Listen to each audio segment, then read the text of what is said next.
बच्चों, कोटा विश्वविद्यालय कोटा का BA तृतीय वर्ष में जो हमारा सेकंड पेपर है उसका नाम है नाटक एवं निबंध, यानी गद्य से संबंधित है और गद्य की जो दो विधाएं हैं नाटक और निबंध वो हमारे कोर्स के अंदर सम्मिलित है। इससे पहले हम BA फर्स्ट ईयर में कहानी और उपन्यासों को पढ़ चुके हैं। इसी प्रकार अब BA तृतीय वर्ष में हम नाटक एवं निबंधों का अध्ययन करेंगे। नाटक, सबसे पहले हम नाटक को लेते हैं। नाटक क्या है, नाटक की उत्पत्ति कैसे हुई, यह प्रश्न हमें आना चाहिए। तो देखा जाए तो नाटक शब्द की उत्पत्ति पाणिनि नामक ऋषि ने नट धातु से मानी है। नाटक की उत्पत्ति किस धातु से मानी गई है? नट धातु से मानी गई है। और ये नट धातु नृत्य यानी नाचना, नृत्य यानी नाचना, इसी का विकृत रूप है, इसी का दूसरा रूप है, विकृत रूप है। नाटक को अंग्रेजी भाषा में ड्रामा कहा जाता है। हम बोलते हैं कि ड्रामा, तो ड्रामा शब्द का अर्थ हिंदी में क्या हुआ? नाटक। तो नाटक और ड्रामा दोनों एक ही बात है।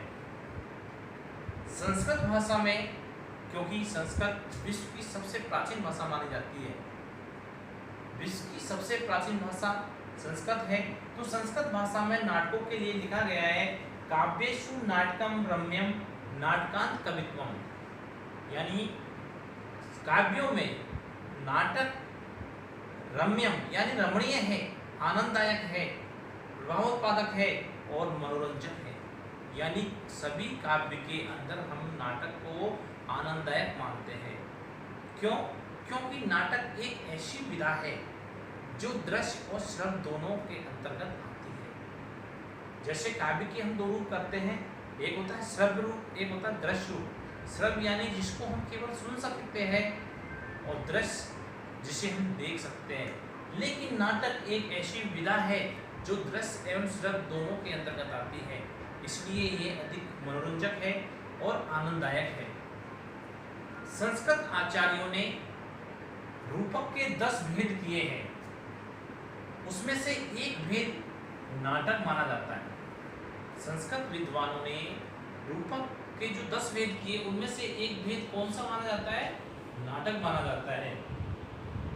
जो नाटक है उसमें सबसे जो प्रमुख चीज मानी जाती है वो है अनुकरण एवं अभिनय की प्रमुखता। अनुकरण, किसी का बार बार अनुकरण करना, बार बार उसी का रिपीटेशन करना।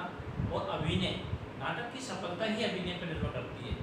अभिनय किसी भी नाटक की जो सर्वश्रेष्ठ श्रेणी के अंदर आ सकता है वो नाटक उसको लेके आता है अभिनय के माध्यम से। अभिनय नाटक की जान होती है, इसलिए नाटक जो है जो प्रमुखता होती है वो अभिनय के कारण होती है।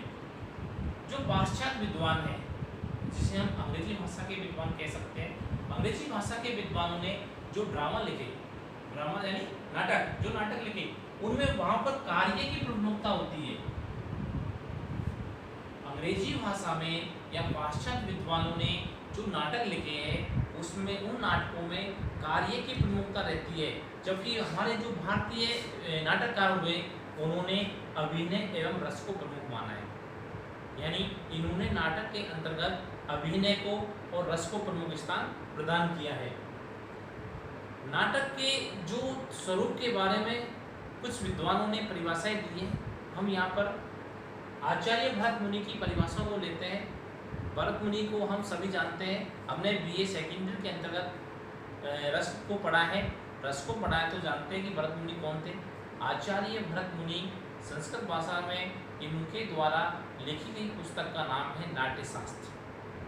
क्या नाम है? नाट्यशास्त्र, यानी नाटक के शास्त्र के ऊपर उन्होंने बहुत बड़ी एक ग्रंथ लिखा हुआ है। तो आचार्य भरत मुनि कहते हैं योगस्यम स्वाभो वो लोकस्य सुख दुखे समन्वित, यानी जिसमें स्वभाव से ही लोग के सुख और दुख समन्वित रहते हैं, समाहित रहते हैं, वह नाटक है। आचार्य भरत मुनि जी कहते हैं कि जिस रचना के अंतर्गत समाज के लोग के सुख दुख समन्वित होते हैं वह नाटक की श्रेणी में आती है। आचार्य अभिनव, हमने इसको भी रस निष्पत्ति का आचार्य माना। ये कहते हैं कि नाटक वह दृश्य है, नाटक वह दृश्य है जो प्रत्यक्ष रूप से कल्पना एवं अध्यवसाय का विषय बनकर सर्वसाधारण को आनंद की उपलब्धि कराता है। सर्वसाधारण का मतलब है पूरा समाज, संपूर्ण समाज को जो आनंद की उपलब्धि कराता है वो क्या है? नाटक। ऐसा कौन मानते हैं? आचार्य भरत मुनि। बहुत सारे विद्वान हुए, नाटक के बारे में उन्होंने अनेक परिभाषाएं दिए, लेकिन जो प्रमुख दो विद्वान हैं इनकी परिभाषाओं को हमें याद करना है। अब बात आती है कि नाटक के लक्षण क्या है। नाटक के लक्षण यानी नाटक के अंतर्गत क्या क्या चीजें होनी चाहिए, नाटक के लक्षणों के बारे में हम चर्चा करते हैं।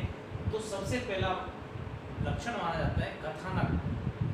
कथानक का मतलब विषय वस्तु।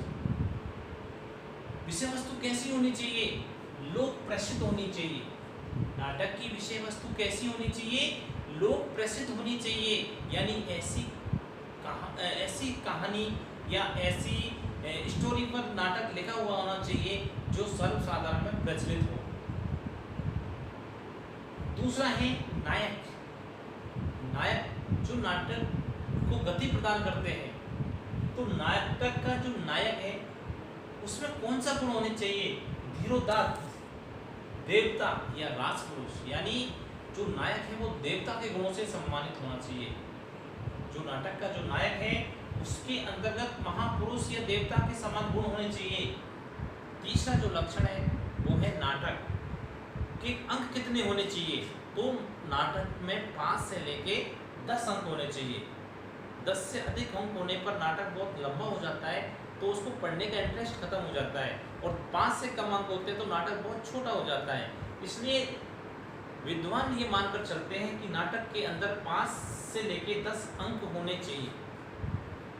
नाटक के अंतर्गत श्रृंगार, वीर और करुण रस की प्रधानता होनी चाहिए। हमने पिछली क्लास में सेकेंड ईयर के अंदर रस को पढ़ा है और वहाँ पर हमने पढ़ा है कि रस कितने होते हैं? रस 9 होते हैं। उन 9 रसों में से 3 रस नाटक में प्रमुख रूप से होना चाहिए। कोई से भी 3 रस, या तो श्रृंगार हो सकता है, या वीर हो सकता है, या करुण रस हो सकता है। इसी प्रकार नाटक की सफलता रंगमंच पर अभिनय के द्वारा प्रस्तुत होना चाहिए।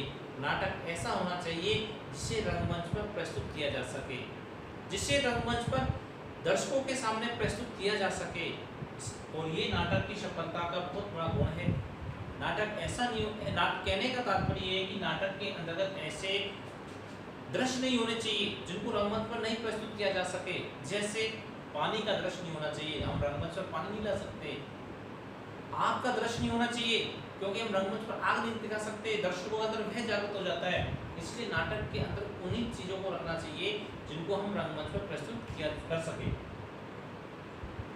इसके अलावा अंतिम जो लक्षण है वो है धर्म, काम एवं अर्थ का प्रदाता होना चाहिए। यानी नाटक को देखने से जो दर्शक होता है उसको इन जो हमें पुरुषार्थ चतुष्टय की हम बात करते हैं, जो 4 पुरुषार्थ हमें समाज में माने गए हैं, धर्म, अर्थ, काम और मोक्ष, इनके इन 4 में से इन 3 पुरुषार्थ की प्राप्ति होनी चाहिए नाटक के माध्यम से। और जो हमारे भारतीय आचार्य है उन्होंने रस निष्पत्ति को नाटक का प्रधान उद्देश्य माना है। रस निष्पत्ति हम पिछली क्लास में सेकंड में रस निष्पत्ति को पढ़ चुके हैं। रस निष्पत्ति क्या है? आचार्य भरत मुनि कहते हैं कि विभाव, अनुभाव, व्यभिचारी संयोगाद रस निष्पत्ति। विभावो, अनुभावो, व्यभिचारी संयोगाद रस निष्पत्ति, यानी विभाव, अनुभाव और व्यभिचारी भावों के संयोग से किसकी निष्पत्ति होती है? रस की निष्पत्ति होती है। तो भारतीय आचार्य ये मान के चलते हैं कि नाटक की सफलता के लिए रस की निष्पत्ति, रस की उत्पत्ति दर्शक या श्रोता के अंतर्गत होनी चाहिए। तो ये नाटक के प्रमुख लक्षण भारतीय आचार्यों के द्वारा बताए गए हैं। अब हम बात कर निष्कर्ष, इस चीज से क्या निष्कर्ष निकलता है? तो नाटक मानव जीवन की सजीव प्रतिलिपि है। प्रतिलिपि यानी फोटोकॉपी, यानी जैसा मानव समाज में घटित होता है ऐसा नाटक में दिखाया जाता है। इसलिए नाटक मनुष्य के जीवन की क्या है, प्रतिलिपि है। जीवन के यथार्थ का आंखों के माध्यम से प्रत्यक्ष अनुभव नाटक ही कराता है। जीवन में, समाज में जो घटनाएं घटित होती है उनको हम आंखों के माध्यम से देखते हैं, और ये कला केवल कौन सी विधा के अंतर्गत है, नाटक के अंतर्गत है। क्योंकि नाटक, मैंने आपको बताया था, नाटक दृश्य और श्रव्य दोनों का आपके अंतर्गत आता है। तो इसको रंगमंच पर जब प्रस्तुत किया जाता है तो मनुष्य जीवन की जो घटनाएं हैं वो नाटक के द्वारा प्रत्यक्ष रूप से दर्शक को, श्रोता को दिखाई जाती है। नाटक में हमारी सुरुचि, कुरुचि, उत्थान पतन, सफलता विफलता आदि का प्रतिबिंब दिखाई देता है। और देखा जाए तो नाटक के अंतर्गत युगीन समस्याओं का चित्रण किया जाता है। युगीन समस्याओं यानी वर्तमान जीवन की समस्या जो वर्तमान काल में चल रही है, ऐसी समस्याओं को दिखाया जाता है, और उन समस्याओं के साथ साथ उनका समाधान भी दिखाया जाता है। उन समस्याओं के साथ उनका समाधान भी दिखाया जाता है। धन्यवाद।